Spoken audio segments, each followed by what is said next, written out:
So we're going to jump right into this week's Fundamentalist Fuckwittery.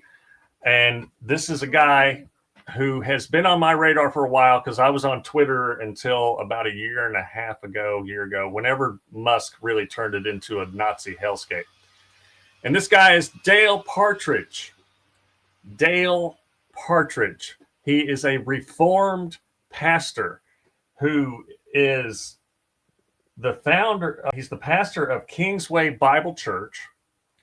And if you look at his content, he tries to act like he's all scholarly and shit. But he has a graduate certificate from Western Seminary. And I looked up what that was.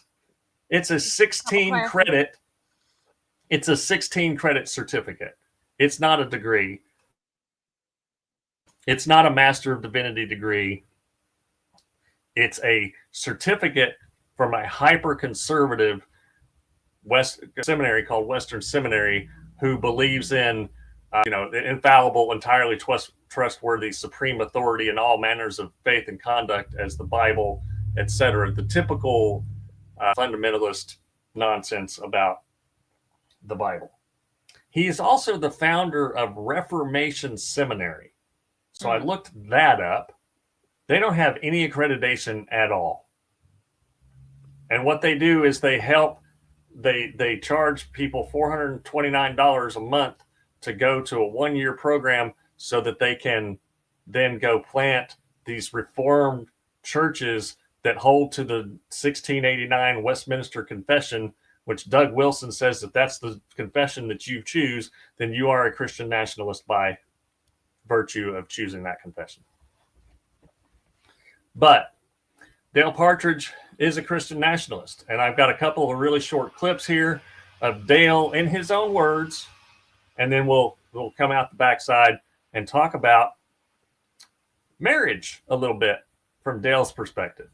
So here's Dale talking about Christian nationalism.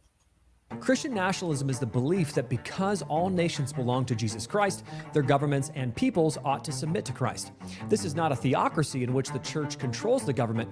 Rather, it's the doctrine that Christians are called to disciple their nations and expect civil rulers to govern according to the principles of Scripture. This theology flows directly from the Great Commission in Matthew 28, where Jesus declares that all authority in heaven and on earth has been given to him, and to disciple the nations, teaching them to obey all that he has commanded.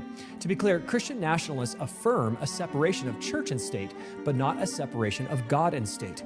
The church must not levy taxes and must not administer capital punishment or run elections. Likewise, the state should not administer the sacraments or excommunicate or govern the church. Church and state are distinct institutions, but both are accountable to Christ.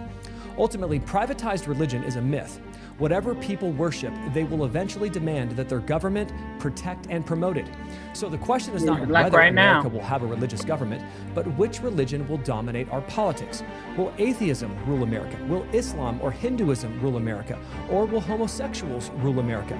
This is why Christian nationalism is such a vital discussion. It's also why we seek to end abortion, to restore the household vote, to outlaw homosexuality, to reinstate blasphemy laws, and to halt pagan immigration. Meaning women not voting. Because they reflect Christian moral order. They make that for sound nations. so good. So, if Americans refuse Christian nationalism, they will not get neutrality. They will get another religious nationalism. Therefore, the choice is not Christianity. Okay, so this is one of the things that these theonomy clowns do, and he sounds like he read or participated in the statement on Christian nationalism and the gospel, which is an absolutely ridiculous document of total and other fundamentalist fuckwittery.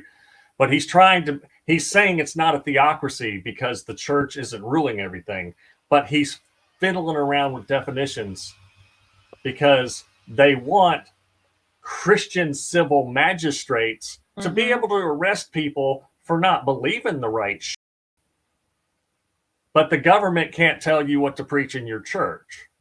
So they're fiddling around with theocracy definition and with what the separation of church and state actually is. He said, we believe in the separation of church and state, but what the separation of church and state means in our Constitution is that the government can't mandate any form of religion or place one form of religion or one religion over another. But that's not what he wants. But that's not what they want. And then this fool said, which religion's going to rule? Atheism. My dude, atheism's not a religion. Homosexuals will rule. Homosexuality is not a religion, Dale. But maybe if you had more than 16 credit hours, you have some critical thinking skills. The biggest thing he said to me was restore the household vote, which is a really clean, nice way of saying women don't get to vote anymore. Husbands get to vote only. The head of the household, always a male, gets to vote. And that's something that these idiots keep pushing. They want to repeal the amendment that gave the right to vote to women.